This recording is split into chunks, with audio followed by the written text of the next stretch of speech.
Good morning दोस्तों। दैनिक सत्य पत्रक में आपका स्वागत है। कुछ बुजुर्ग दोस्त एक पार्क में बैठे हुए थे। वहां बातों बातों में रोटी की बात निकल गई। तभी एक दोस्त बोला, जानते हो कि रोटी कितने प्रकार की होती है?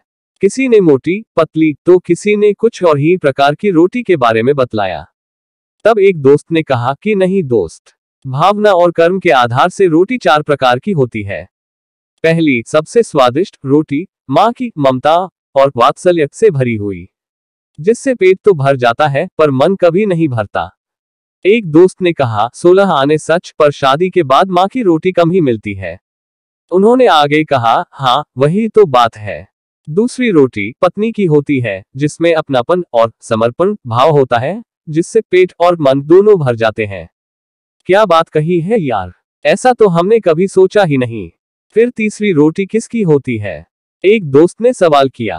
तीसरी रोटी बहू की होती है, जिसमें सिर्फ कर्तव्य का भाव होता है, जो कुछ कुछ स्वाद भी देती है और पेट भी भर देती है और वृद्धाश्रम की परेशानियों से भी बचाती है।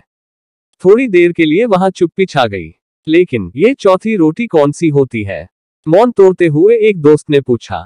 चौथी रोटी नौकरानी की होती है, जिससे ना तो इंसान का पेट भरता है, न ही मन तृप्त होता है, और स्वाद की तो कोई गारंटी ही नहीं है। तो फिर हमें क्या करना चाहिए? माँ की हमेशा इज्जत करो, पत्नी को सबसे अच्छा दोस्त बनाकर जीवन जियो, बहू को अपनी बेटी समझो और छोटी मोटी गलतियां नजरअंदाज कर दो। बहू खुश रहेगी तो बेटा भी आपका ध्यान रखेगा। यदि हालात चौथी रोटी तक ले ही आए तो ईश्वर का शुक्रिया करो कि उसने हमें जिंदा रखा हुआ है। अब स्वाद पर ध्यान मत दो, केवल जीने के लिए बहुत कम खाओ ताकि आराम से बुढ़ापा कट जाए। और सोचो कि वाकई हम कितने खुशकिस्मत हैं।